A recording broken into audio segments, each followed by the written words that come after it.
मैं राजेंद्र प्रसाद राव, प्रधानाध्यापक, प्राथमिक विद्यालय रहजनिया, बरदहा, जनपद मऊ से। मैं अपने विद्यालय के सहयोग से बच्चों द्वारा कुछ खिलौनों के पार्ट बना करके शून्य निवेश पर आधारित एक मॉडल तैयार किया हूँ, जिसकी सहायता से हम सौर परिवार से संबंधित जितने भी अध्याय हैं, जितने यूनिट, जितने चैप्टर हैं, उसको हम आसानी से, सुगमता पूर्वक, सहजता से हम बच्चों को सिखा सकते हैं। ये मेरा मॉडल देख सकते हैं, शून्य निवेश पर आधारित यह वेस्ट मटेरियल से बना हुआ है। ये जो बड़ा आप देख रहे हैं पीला सा गेंद, यह सूर्य है, यह पृथ्वी है, और ये छोटे छोटे जो दिखाई दे रहे हैं उपग्रह हैं।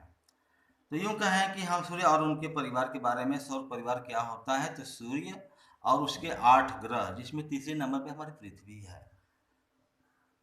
तो 8 ग्रह जो सूर्य की परिक्रमा करते हैं वो, और ग्रहों की परिक्रमा करने वाले हमारे उपग्रह, इन सबको मिला के बना है हमारा सौर परिवार। तो चलते हैं सौर परिवार के अंतर्गत। ये जो सूर्य है ये एक तारा है जिसमें स्वयं का प्रकाश होता है।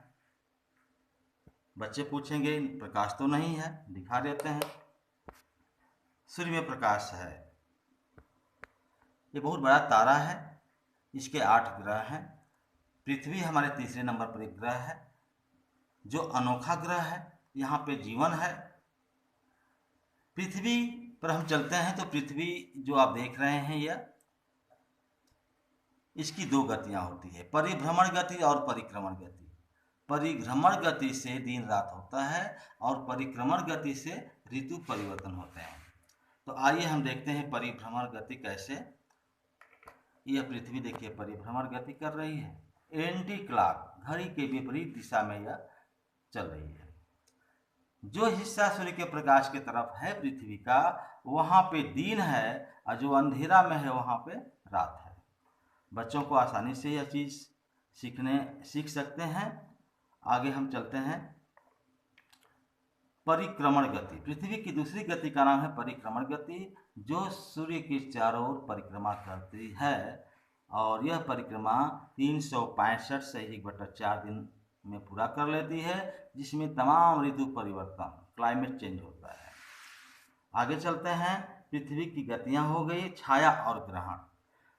छाया और ग्रहण चैप्टर को हम बहुत आसानी से सिखा लेंगे। बच्चों को बड़ा कंफ्यूज होता है कि पृथ्वी बीच में या चंद्रमा बीच में। पृथ्वी बीच में तो कौन ग्रहण लगेगा, कौन छाया। तो चंद्र ग्रहण के बारे में बताना है कि जब सूर्य चंद्रमा के बीच में पृथ्वी आ जाती है, तीनों एक सीध में होते हैं, तो पृथ्वी की छाया चंद्रमा पे पड़ने लगती है। चंद्रमा बिल्कुल दिखाई नहीं देता, इस पे चंद्रमा, सूर्य का प्रकाश जा ही नहीं पाता है, इसलिए पूर्ण अंधेरा हो जाता है, जिसे हम चंद्र ग्रहण कहते हैं। इसके लिए हमने एक और नवाचार दिया हूँ, दोहा के रूप में। बहुत आसानी से बच्चे याद कर लेंगे, उनका कन्फ्यूजन दूर हो जाएगा। शशि सविता बीच धरा, पूनम की हो रात। शशि सविता बीच धरा, पूनम की हो रात। धरा की छाया पड़े शशि पर, चंद्र ग्रहण कहलात, चंद्र ग्रहण कहलात। आप देख रहे हैं ये इस समय कौन ग्रहण लगा हुआ है, चंद्र ग्रहण है।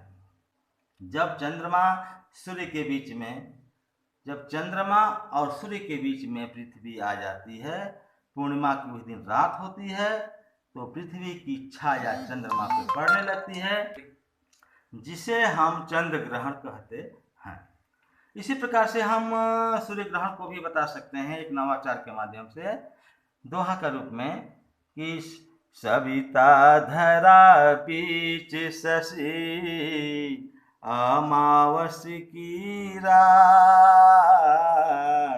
सविता धरा बीच शशि अमावस की रात, शशि की छाया पड़े धरा पर, सूर्य ग्रहण कहलात, सूर्य ग्रहण कहलात। जैसा कि आप देख रहे हैं, चंद्रमा छोटा है, उसकी छोटी परछाई पृथ्वी के किसी छोटे हिस्से पे पड़ेगी।